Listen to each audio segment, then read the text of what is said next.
I'm here with WWE Hall of Famer Medusa. Medusa, how are you? I am good. So we're going to back up a few steps, dude. So you called me and said, hey, this is Raj. Is this Medusa or Debbie or Deborah? What do I call you? And you were so polite and nice. And I said, Deuce is good. Medusa's good. And then I asked you, is your interview WFO? And you go, no, it's Wrestling Inc. Whatever. And I'm like, no, dude, is it YFO? I mean, no, it's Wrestling. I said, no, is it wide fucking open? Can I drop anything I want? You're like, yeah.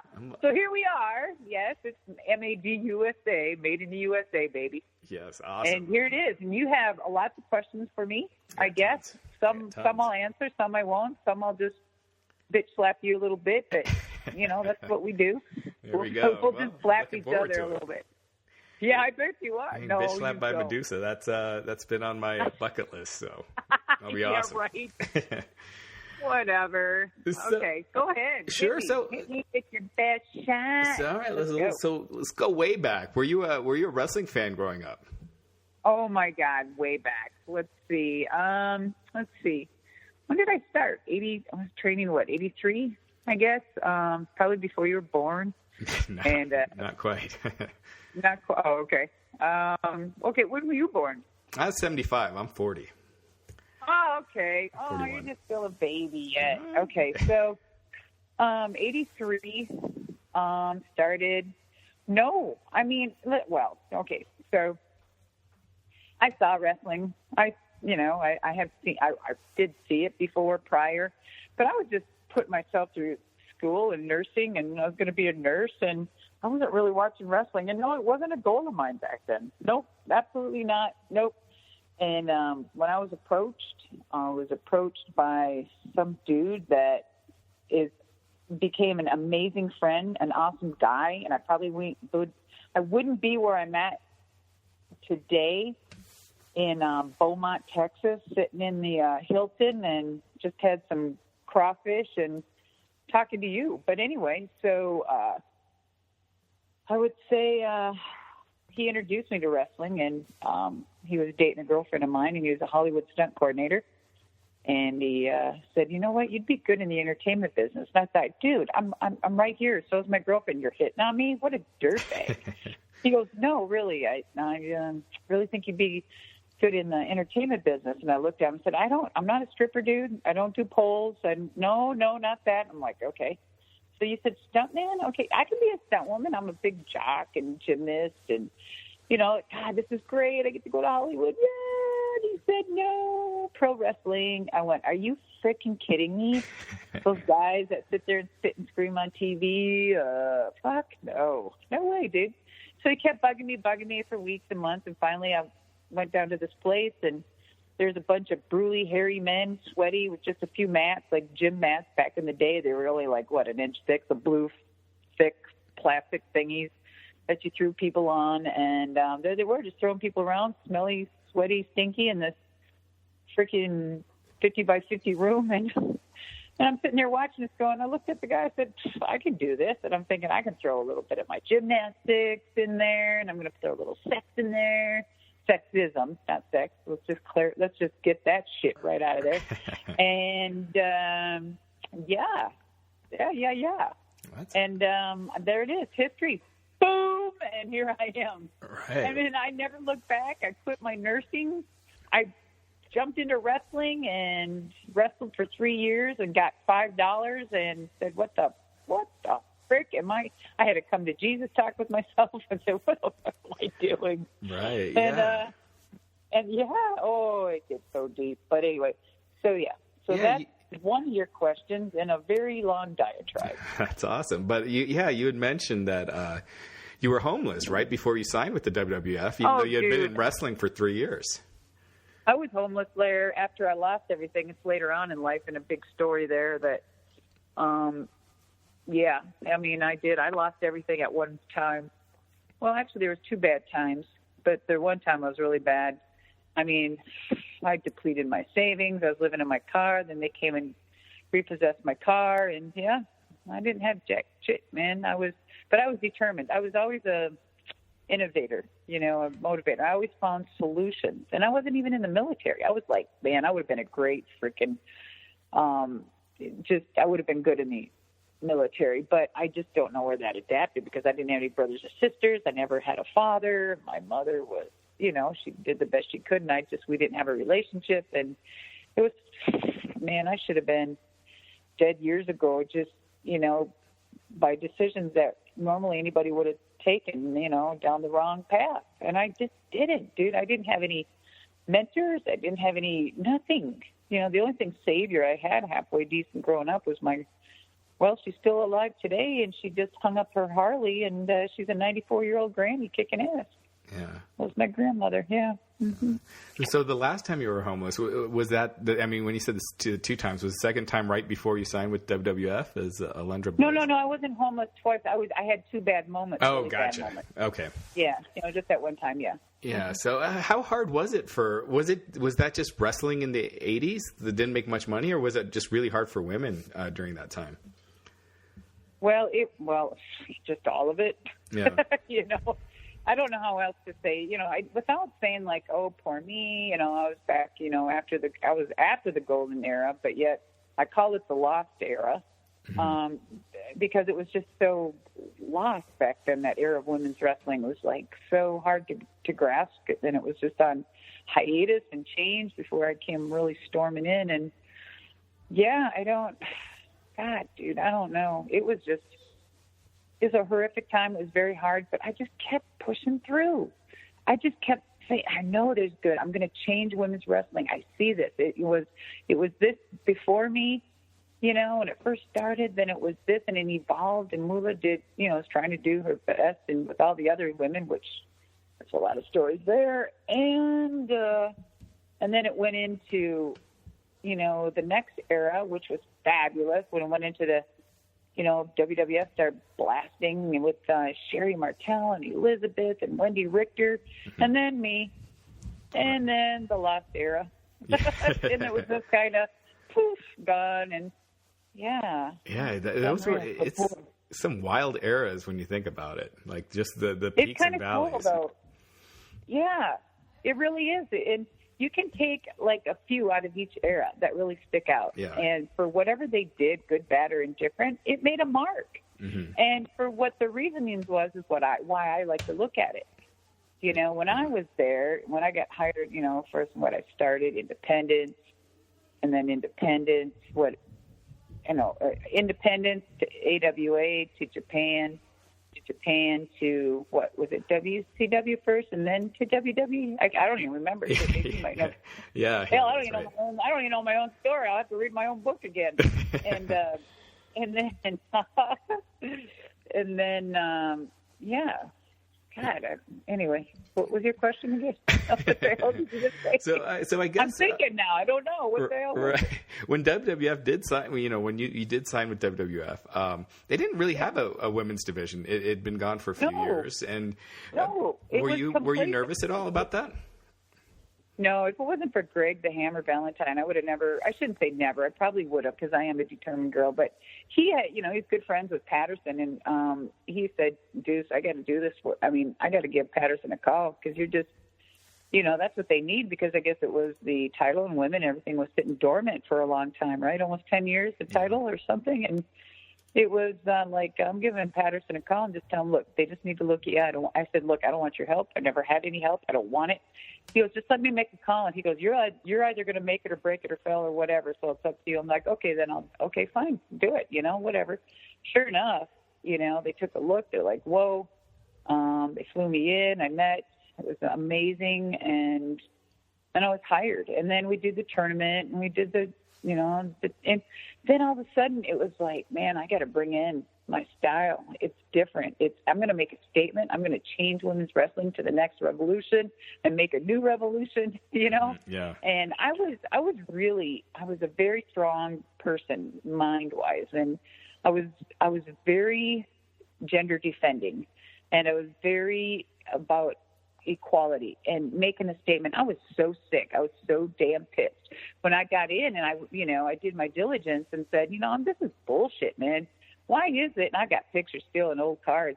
so-and-so, let's say Macho Man against Hogan and so-and-so against so-and-so and woman's match. Mm-hmm. Dude, I came from an era where I was just called woman's match. So, and now that shit ain't going to fly. Now you're demanding, I want 3 matches on one card, and I want to be main event. Yeah. Right. So there's a big evolution, big change, and I had it when I went. I said, nope. I want to start being on cards. I want my name. I want second billing. I want to have a match. Here, this, that, and that. And finally, man, I came in and I put that Japanese twist in my American, and they're like, whoa.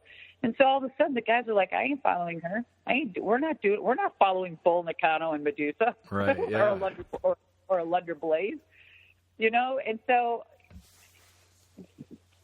at that time, I was starting to make a change, and I was making a difference. And when you're second billing, all of a sudden, you got the first man, you got the main event, and all of a sudden there's Alundra Blayze and Bull Nakano, and then below me is the Undertaker and someone else. Right. You know damn well you made your mark. Yes, sir. Yeah, yeah. Mm-hmm. And you were kind of, I mean, obviously you're, why is that word escaping my head? The path, you were like the first athletic women's wrestling WWF of the modern era. Like I wasn't. Well, I was changing it from that to the modern era. That's what I was trying to do, getting away from all that. And I just, let me tell you though, when Sherry was there and I was coming in again because she was at AWA and I came in there and nipped at her heels, she was pissed. Yeah. And we had some, hellacious. There's so many great stories about Sherry, dude. Oh my God, it's just hilarious. It's awesome. Did Vince talk to you personally when they had to let you go? No, sir, they didn't. He didn't. No, I got a nice little letter from J.J. Dillon. Oh. Yeah. Yep. I kept that letter. I still have that letter. So was the last time you talked to Vince before the Hall of Fame? That was probably while you were still WWF Women's Champion then, right? Yes, sir. First time I saw him was when I was inducted into the Hall of Fame. Wow.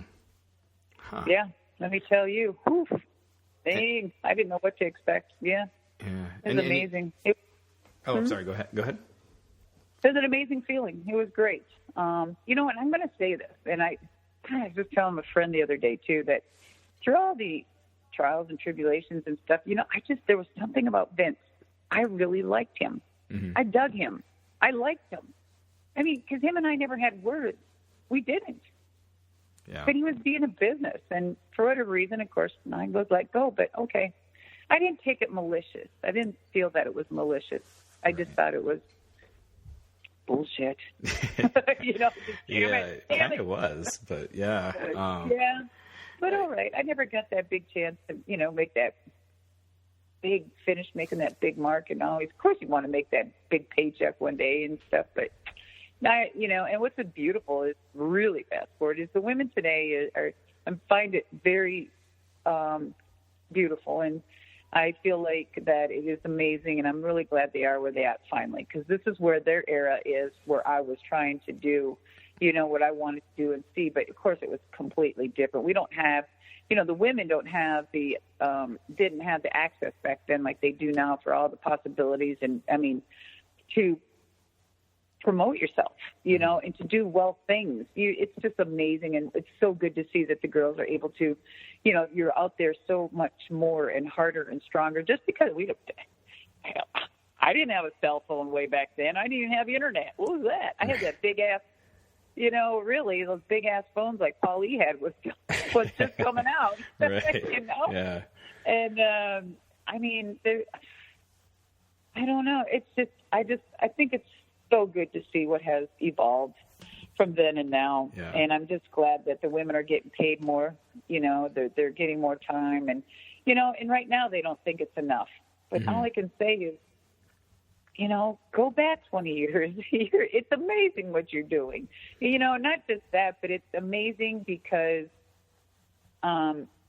probably in 10 years, they're going to say the same to the girls that are behind them. Oh, you wouldn't believe, you got it so good, Yeah. And it's just a good cycle. That's all. It's life. Right. life. You can't be mad or bitter because somebody is, someone's advancement or their, their success. You embrace it. You encourage it, and you support it, and that's how I feel. And I love where women's wrestling is now. I would love to see more of a combatic, just more combat, because I'm just a brutal bitch in the ring. I would really love to see more contact, and more ass stretching, basically. But, maybe we can, hopefully that'll come, I know there's a couple more Japanese girls coming in there, and there's going to be some good matches. You know what I mean? Yeah. With the mix of girls they got now and the Japanese girls, it's great. Yeah, they got some great talent right now, and you mentioned the current generation of women, and with Paige, you guys were going back and forth a little bit on Twitter. Were you just having fun? Or Paige and I were having fun at first. I love her to death. I really do. I understand her. I get her. Her mom is amazing. I get along well with her mom and her mom. Excuse me, my mom. And she would say mum. And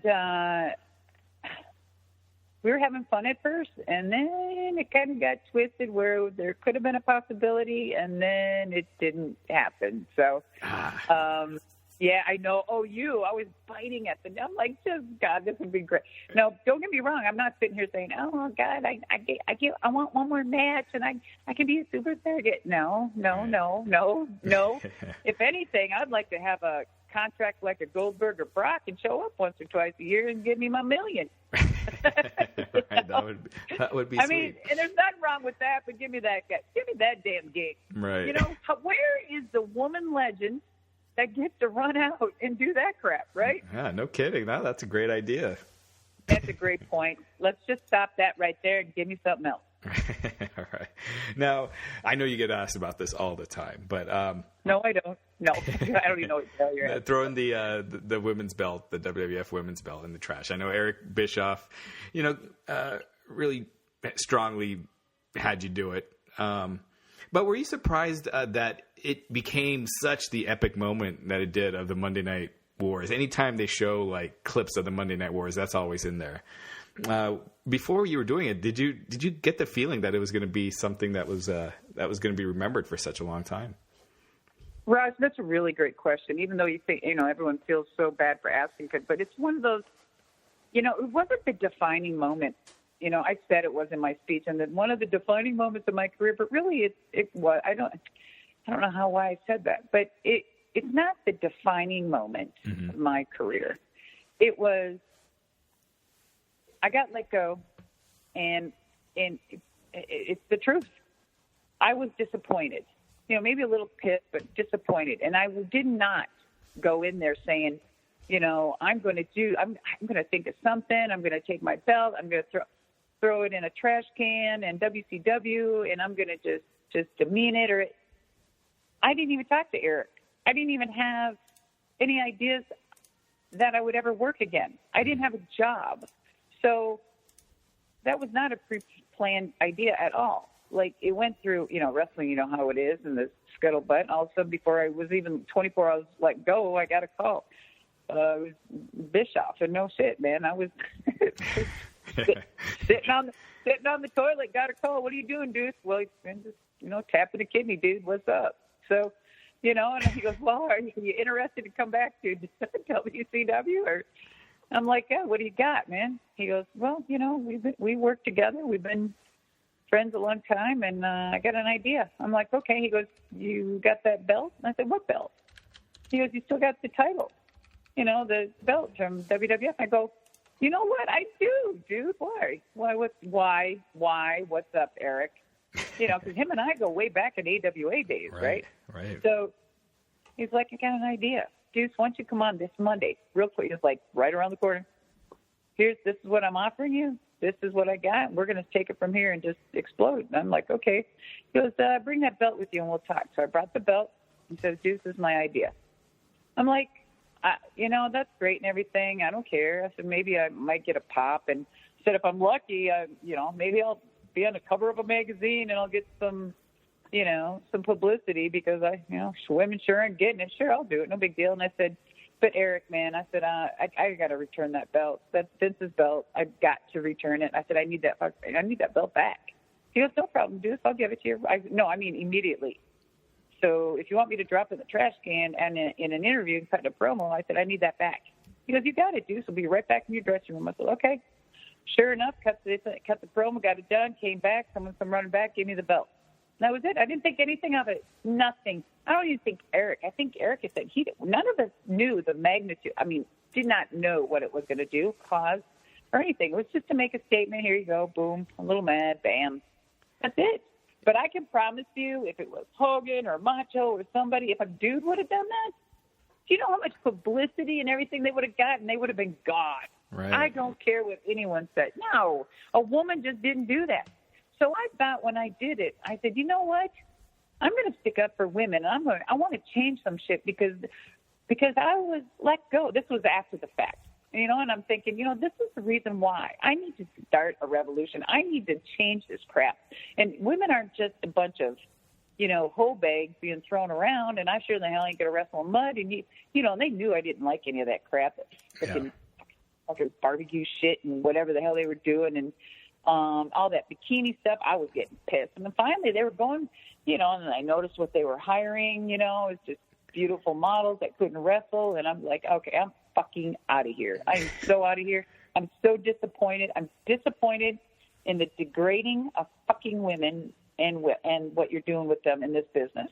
And again, it's change of the time, different era. And I'm like, you know what, Deuce, you need to fucking move on. Yeah. I'm out of here. And I said, after almost 17, 18 years, then I'm just fucking out of here. And then I said, I'm out. I'm retiring. I'm done. Wrestling, boom. 1999, I got a call from, the monster trucks and said, hey, Deuce, you want to drive a truck? And I said, who is this? Mike Weber, from WCW. I'm like, hey, what's up? You want to drive a truck? I said, I may need a job, but I am not driving an 18-wheeler, Weber. What? Why? He goes, no, monster trucks. I said, I've never even seen one. I've never even been to a freaking show. Just like wrestling, I was just like, no. So they flew me out. I test drove, and, dude, it was a perfect marriage and probably one of my better ones. And it was just like natural on the throttle. Man, I was hitting the cars. Wow. I come into a freaking pond. That bitch turns up, and I gag it out. Land on all fours. I'm like, fuck, I am fired before I am hired. All the executives are standing there. I get out of the truck. I said, I've never driven one. I just had fun. It was kind of I was feeling it because I was I love dirt bikes and four-wheelers, and I've got a few Harleys, and I'm just like, oh, yeah, that's kind of cool, man. He said, man, that's awesome. I go, but I'm really sorry. No, they go, no. Have you ever driven one? And I said, nope. They said, you're hired. That next weekend, I was performing in front of 60,000 people, and I never practiced in a monster truck in my life up until, maybe 3 years ago. I had my first practice in a truck after 17 years of driving. Wow. Yeah. That's great. Yeah, again. So is that why I guess you never really went back to wrestling after 1999? Was it the monster truck with the racing? Because I know you won titles and everything. No, sir. Let's just clear that. No, I was retiring from wrestling because I was disgusted. Mm-hmm. I was disgusted. And I will say, I'm not disgusted with the girls personally because it was a new era. That's where they were going. That's what they're doing. Look what Vince was doing. It's all tits and ass and Playboys and muds and bubbles and and I was like, okay, nothing against the girls personally, nothing against them. But 90% of them can wrestle, but it wasn't their fault. It was the right time for them, the right era, and that's what they were doing, and everything was, and that's okay. It wasn't for me though. Right. It wasn't for me. That's not. Nope. No. And what you were saying about a woman, doing the dropping the belt in the trash, how it probably wouldn't have been a big deal with the men. And I was, they were doing some dirty stuff back then, between WCW and WWF. I was surprised that you got so much heat over that when, on WWF they have the Nacho Man and they're spray painting his hair and doing all this stuff. I know. You got heat for that. Did you get heat with the wrestlers or like politics? It's just like politics, the same thing. They'll be saying one thing over here, so you don't hear what they're fucking really mean and what they want you, but they'll be flying shit over here. Right. It's just like it's like Democrats. Did I say Democrats? I did, didn't I? Democrats, correct. Yeah. Democrats and Republicans, it's the same shit. And then you got them damn liberals in between, and there you go. But the thing that surprised me was that you had mentioned that some of the wrestlers got upset with that. You just they think did. They understand. I'm just surprised because they understood how dirty that war was. That why would they be upset with you when it's clear that it's a WCW decision? Oh, come on. Think about it. I can't believe you even asked me that. You don't know why? You don't know why some of them drank the fucking Kool-Aid? Come on. Why would they do that? Why would they go with it? You know why? And I'm going to defend them even. Mm-hmm. Even though they're against me, I'm going to defend you. I'm going to tell you why. Because, again, just like anything else, and this still applies today, but it's more of a hush-hush. If you dare to say anything and go against the grain, you may not have a fucking job.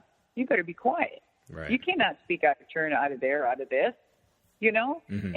And out of all due respect, in a lot of different forms and circumstances, it's in anything, any job, any life. You want a friend or you're that person, you just keep your mouth shut. Why do you want to put it out public if you don't want it out there or to hurt anything possible? Unless you're a 100% true comedian and they know you're up on stage just blowing shit left and right, well then, okay, I paid a ticket for you to insult me, okay.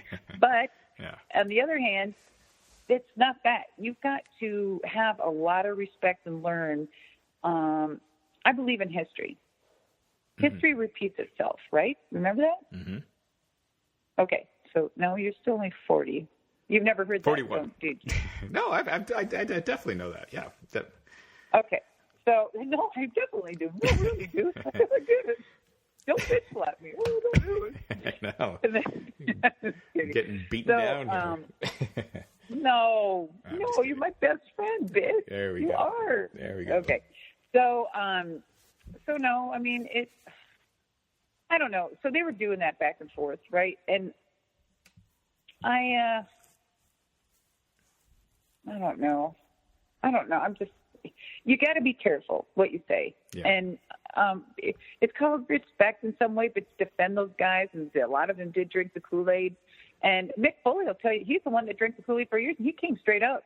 And he said, I have so much admiration and love and respect for Mick Foley because after all of those years, when he came up and talked to me, after I was found out and it was out there and I was being inducted, he came up to me and goes, Deuce, I just so want to apologize. Him and I spoke on the phone for, a little bit here and there. But before I was being inducted, it was kind of hush-hush. And he said, Deuce, I drank the Kool-Aid, man. He goes, and I'm so sorry.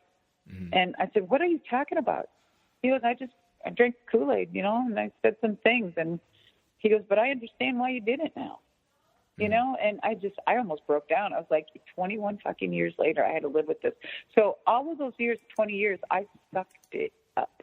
Yeah. I freaking kept my mouth shut. And if you can remember, in those 20 years, I didn't do one damn wrestling signing up until, a year ago or 2 years ago? Mm-hmm. I did my first one. I've only done 2 or 3 of them in 20 years. Right. Because I'm one of the boys. I'm an old school type of, it's different breed. Mm-hmm. A lot of people that would get it are second generations. They know what that is. Even third generations, they get it.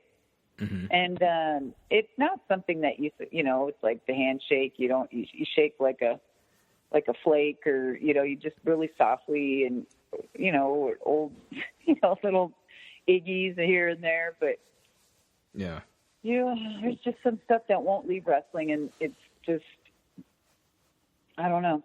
But to defend them though, the ones that did, I understand. Because they did. Because if they didn't speak any different, they would have been blackballed. That's what I was getting at. So there. But when you were saying that about not doing any signings, you think that wasn't your choice? You're saying like you felt like you were blackballed from doing that as well? No. Okay. That was my choice. Okay, gotcha. No. Gotcha. I can't. I'm just a very different breed. When I'm done with something, I'm fucking done with you. And I stepped away from wrestling. Yeah. I did. That was it. Not that I was mad or pissed at it. I just said, you know what? I just need to move on and reinvent Medusa. Yeah. I need to be an innovator, which I am, and reprogram that and go on. And then I was going to retire from wrestling and do something else. And then I got a call up with monster trucks. And, dude, I'm a gearhead. I mean, you know, building Harleys, doing all my shit. And I thought, this is great. I was going to retire and just be, you know, live life and do my whatever. And then I went into that. 17 years later, here I am. The monster trucks business and the I'll tell you what, the core of monster trucks, the people involved that are actually racing and the mechanics and stuff, I mean, they're really good family, Southern, you know, they're good mentality, great people, great guys. I mean, they're amazing, and, of course you have your little quirks here and there on the road and racing, you throw wrenches at each other, whatever, you know, and, you know, when I first got hired, I told them that, you know, I don't want to be, prima donna. I ain't going to fly around. I don't want no limos. You know, I want to work on the truck. I want to ride in the semi. Well, be careful what you ask for, because I was on the road for the first few years and loading and unloading my truck, putting those big old tires on, changing transmissions. Oh, let me tell you, I worked my ass off. Yeah. Yes. Wow. I wanted to prove that, look, not every, woman's about damn lip gloss and 6-inch, CFMs. So the CFMs and lip glosses, I wasn't really about all that. I was still a really hardcore athlete, even into the monster trucks, and I brought it there. It's like in the 80s all over again. In the year 2001, 2, I felt like I was in the 80s of wrestling and how everything worked. Yeah. They just needed direction. They needed, they didn't know how to promote their talent. There wasn't any social media for them. There wasn't, I'm like, I'd get on there, do interviews, and I'd be like, no, cutting a promo. They're like, what the hell? What is that? But you know what? It put asses in seats. It built their stadiums for what they are now. And I'm not taking full credit because I wasn't when I first started, I wasn't the greatest driver, but we all started. But I am, as far as the monster trucks, that I am the only woman that's ever won a world championship in wrestling, in racing and freestyle, ever. That's awesome. And, I've held that title for 17 years. Wow. That's awesome. Too bad we don't have a belt. I might trash that bitch. I was just kidding. I do got to ask you. You said how you kind of shut yourself out from wrestling for a long period, and then all of a sudden you're inducted in the Hall of Fame, and now you're not. You're just right there, huge weekend, right there on stage. Everyone's watching you. And then you come out at WrestleMania. I mean, what was that like to get back into it in that big of a way? Dude, when I got that call, I was like in a driver's meeting, getting ready to race for this big show in some stadium somewhere, and I was just, at the driver's meeting, and I get this text. Hey, dude, or hey, Medusa, this is Mark, or Alundra. Did he call me Alundra? I think he did. They're very proper over there, and I like it in some way. It was really cute. Hey, Alundra. Alundra. Hey, Alundra. This is Mark from WWE. Could you give us a call as soon as ASAP? I thought, I'm like, what? Was that the first you had heard from him since? In 20 years, yeah. Wow. Well, there's a few things in between, but I'm going to save that for my podcast, my book, or whatever. Gotcha. But let me tell you, some juicy shit in between, yeah. So anyway, I get the text, and he's like, Alundra, could you call us as soon as possible? This is Mark. And I thought, oh, my God, what fan got my freaking number, man? This is bullshit. And I'm like, oh. And then all of a sudden, about 5 minutes later, Alundra? Question mark. I took snapshots of them, so I still have it. It's cute as hell. It's going in my book. And it says, Alundra, this is Mark, WWE. Are you there? This is really important. Could you give us a call? And I thought, all right, who's ribbing me, man? This is a bunch of shit. Yeah. And I ignored that one again and said, no, really, could you call? This is Mark. This is a shoot. There's a whatever. He said, we need to speak to you. And I went, oh, man, shit, I owe taxes or something. They probably need my address for taxes. I didn't even say right. That's what I thought. I'm not kidding. I'm like, man, okay, that's fine. All right, I'll hit him back. Call. I said, call, though. Why can't I just text it? And I think I did. I think I texted him. I said, "Do you just need my address for taxes or something?" And he's like, "Call me." And I'm like, "Okay." So I get out of the driver's meeting. I go in my dressing room and, get butt-ass naked. And I put on my fire suit. And I'm standing there in my freaking fire suit around my ankles. And I talk to, I call and I put it on loudspeaker and, on speakerphone. And I start talking. I say, "Yeah, Mark." Mark. He goes, "Hi, this is Mark from WWE Talent Relations. How you doing, Alundra?" I go, "I'm good. What's up?" I go, "Do you need?" And that's what I said. "Do you need my tax info or address for tax?" He starts laughing. He goes, "No." He goes, "But I do need to ask you a serious question." I went, "Oh shit, something happened." And then I thought, "Oh God, something happened to Vince or something. Oh my God, I didn't hear about it." And right away he goes, "Well, we had a big meeting and we would like you to come home, and how do you feel about being inducted into the Hall of Fame?" I'm not kidding, dude. Yeah. My freaking fire suit fell even deeper down into my ankles. I'm standing there almost butt-ass naked, and I'm screaming, like, "Are you freaking kidding me? This is a joke, right?" I go, "No." And I swear to God, I said, "I'm blackballed. They don't want me." He started laughing. He goes, "No, it's new times, new generation, new era, Medusa. Alundra. No, really." He goes, "We love you, and we really want you to come back, and it's all good. I promise." And I'm like, wow. And I just thought, wow, this is really nice. I'm thinking, okay, let's see if it really sinks in if I say yes to them. And, maybe they might call me back and say, "We changed your mind." Yeah. And I'm like, okay. So I hang up, and I'm just, like, in shock. And I'm about ready to drive a 10,000-pound machine with about 1,800 horsepower, with my adrenaline through the freaking roof. So I just grew big balls, and I'm going to go drive a truck because I'm so freaking ecstatic. And I drove that bitch and won racing that night, right? And I couldn't say anything. I had the biggest grin from ear to ear, and I'm like, I can't say nothing. My crew chief's like, "Deuce, you okay?" I go, "I'm so good. I can't believe I can't share it out right now." And it was the greatest feeling I'll never, ever, ever, ever forget. And then we did all the diligence back and forth and time, what we're going to do, and leading up to that. Fast forward, because there's a lot of good stuff in there I'm going to share later. And then I first fast forward again a little bit, met I will say this, and I mean this from the bottom of my heart. My God, I was so scared. I was so, not scared. Oh, God, yeah, okay, I was scared. I was so scared, to even walk in there and go, okay, God, people are getting up front. And, oh, God, they're going to diss me. They're going to, whisper behind my back. They're going to, I'm like, God, I don't know if I want to do this. This is just bullshit. I'm walking into some bad juju. I just don't know if I want to do this.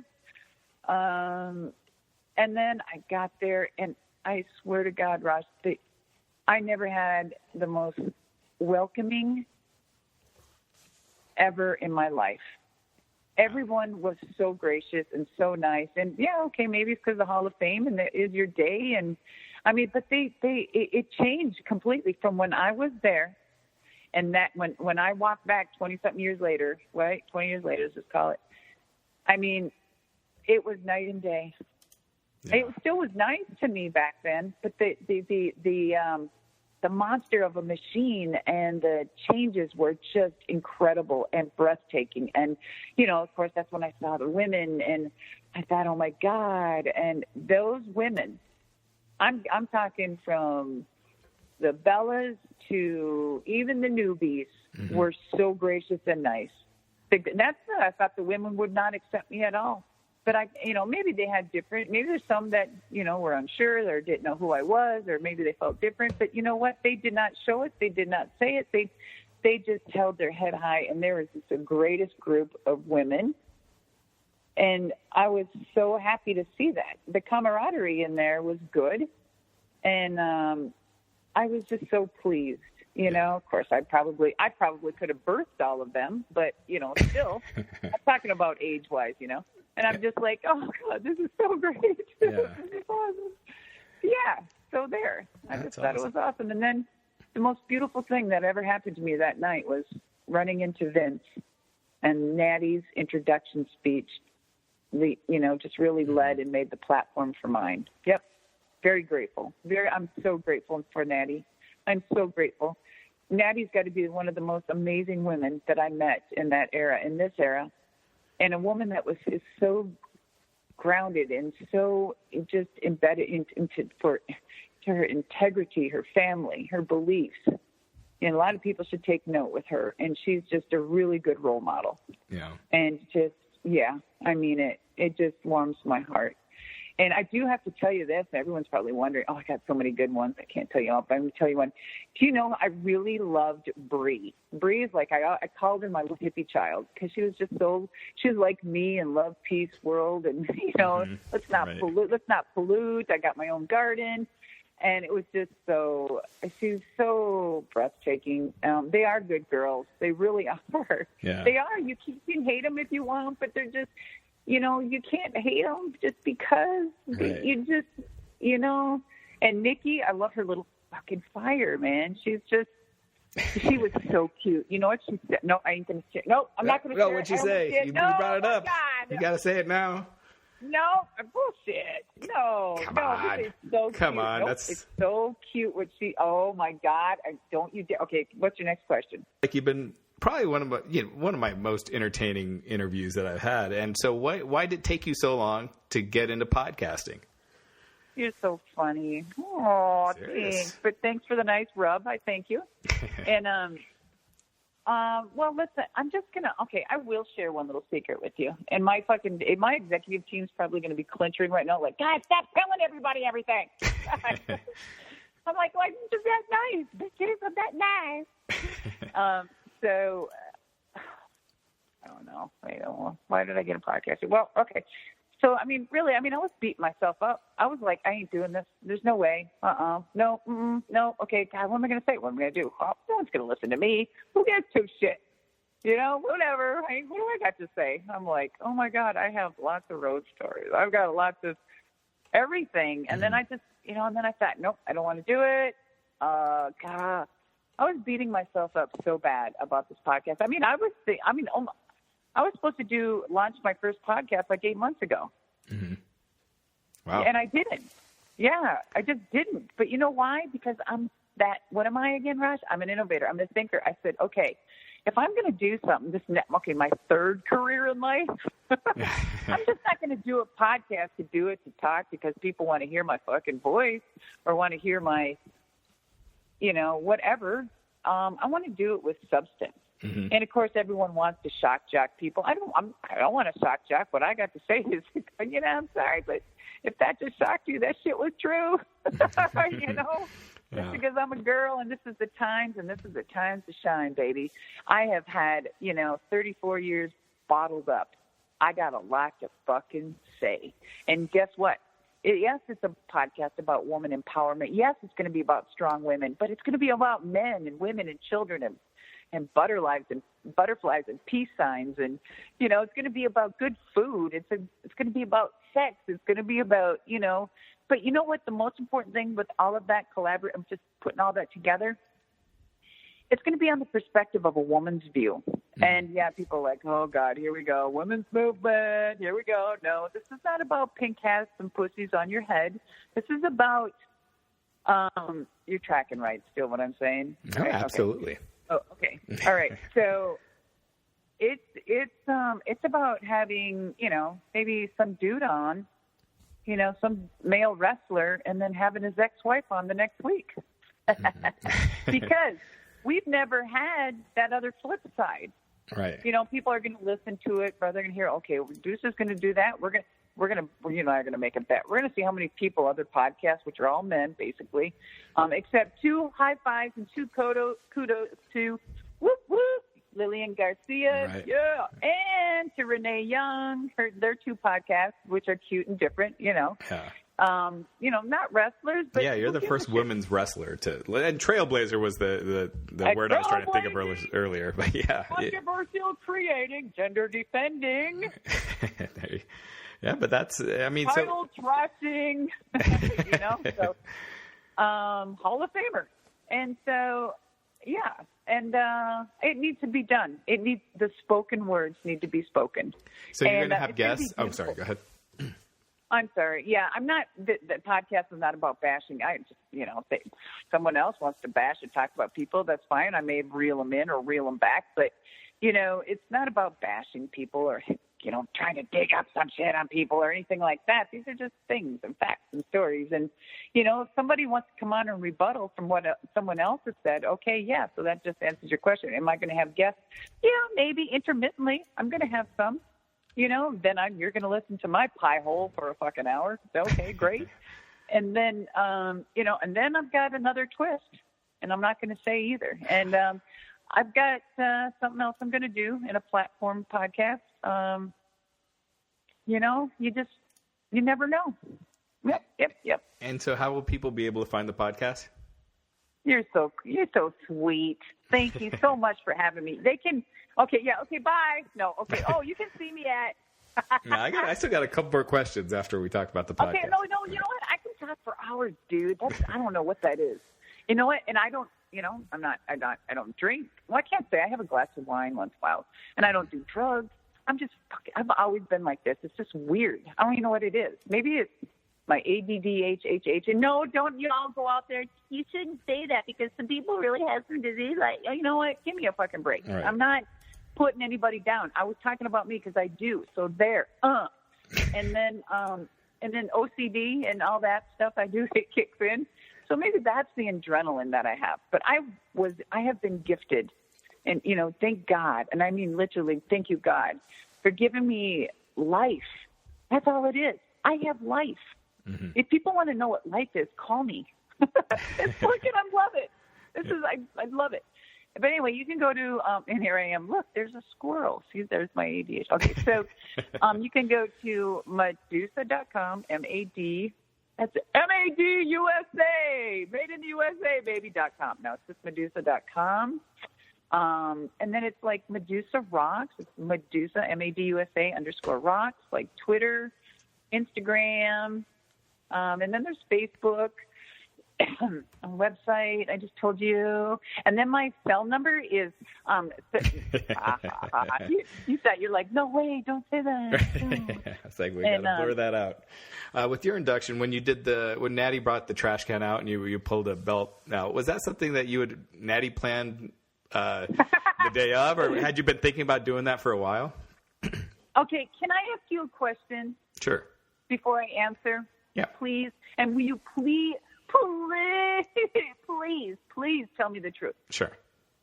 Okay, all right. See, did you hear everybody? He said he was going to tell the truth. He's not drinking the Kool-Aid. So, did you see it? Yeah. Okay, you saw my speech? Right. Okay. All right.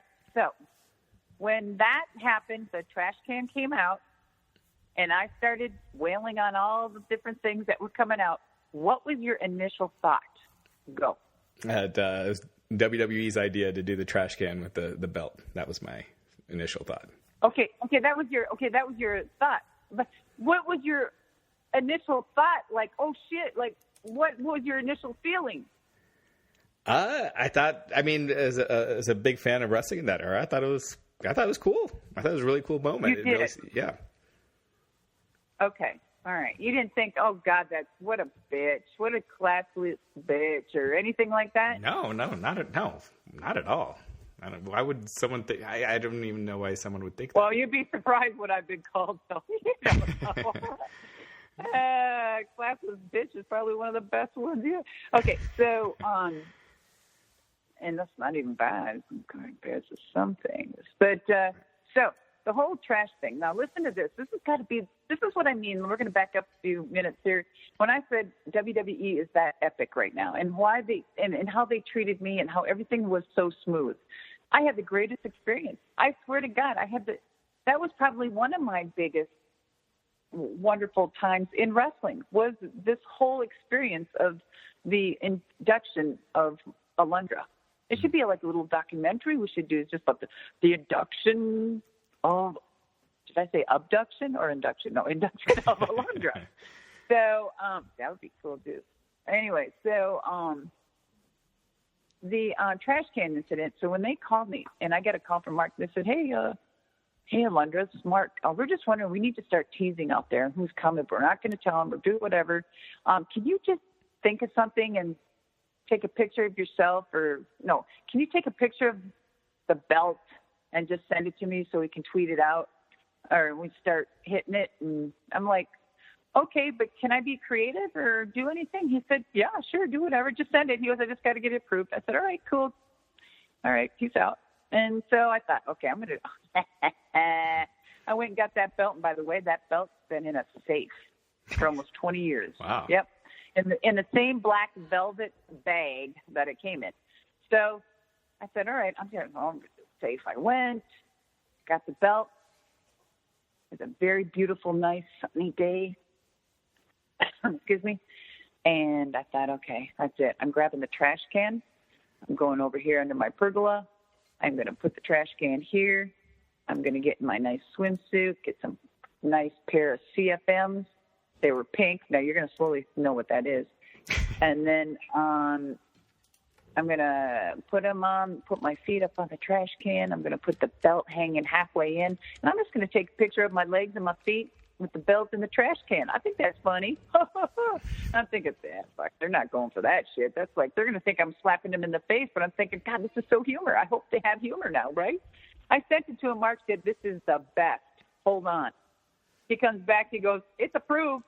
I said, what? He goes, yep, it's already going out. I said, no, are you kidding me? Yeah. And I'm like, oh, shit. All of a sudden, boom. And it was just like overnight.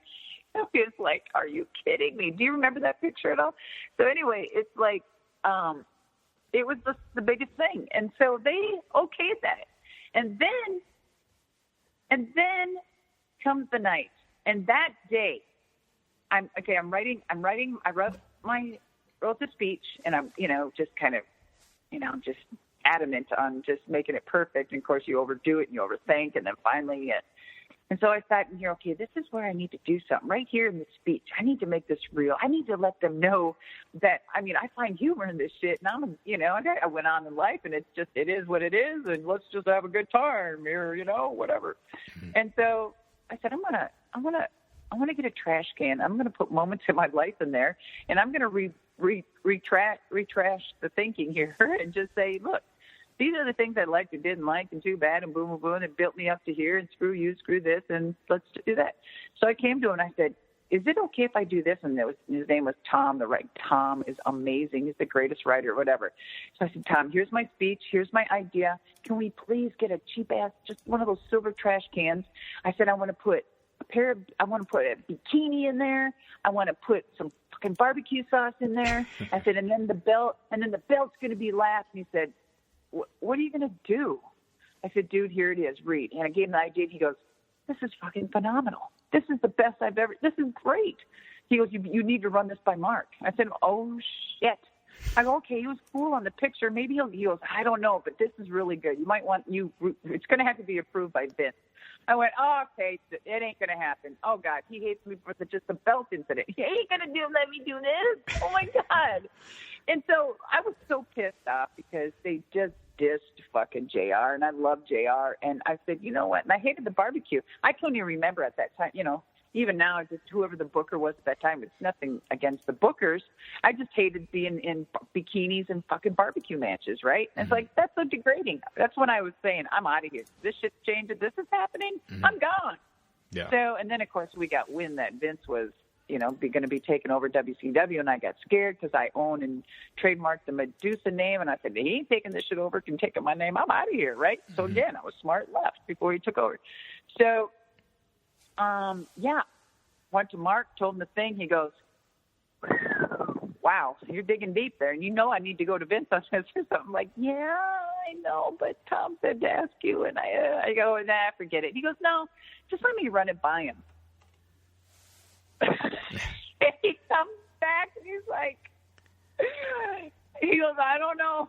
He goes, Alundra. He goes, Vince said, go for it. Nice. I said, what? He goes, yeah. He goes, no problem. Go ahead, do what you want. I'm like, oh, my God. You're fucking kidding me. He goes, no. And then so I ran it by him and all that, and then they fast forward it, and all of a sudden, about a couple of days later, whatever, I get a text from Mark. He goes, "Look at your new T-shirts." I'm like, "What? I get a T-shirt?" He goes, "Yes, you're a Hall of Famer. You get a T-shirt." I go, "They're going to sell them, or are you just making one to give me?" I'm like, oh, that's really nice. Thanks.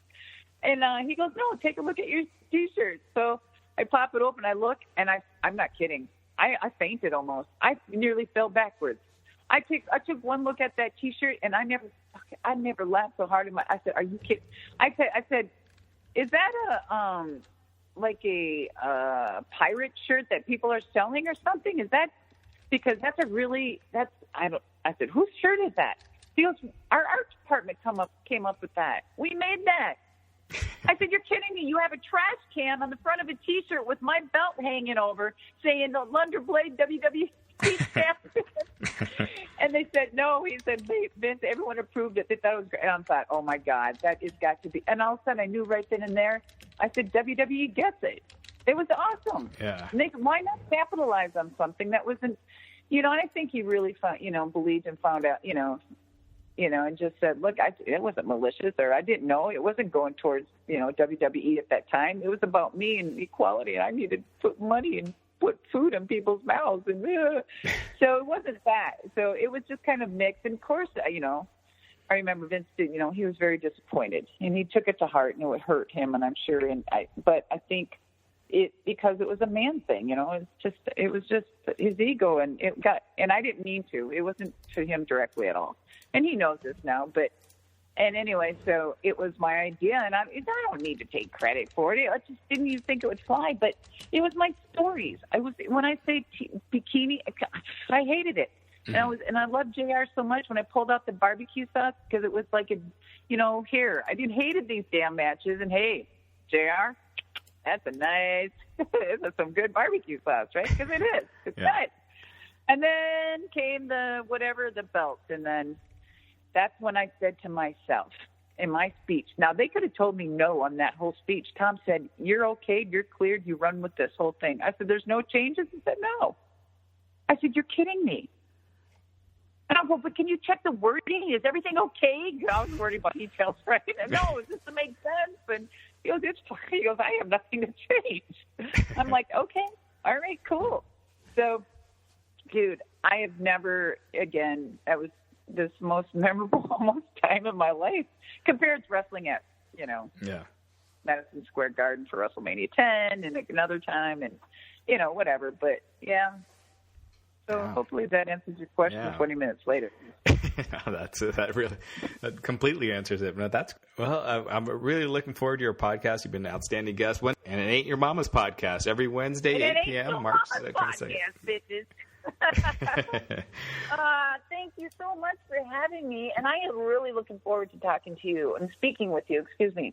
Sir, thank you so much, and I'm very grateful. All right, thank you. God bless you. God bless you. Thank you. All right. See you.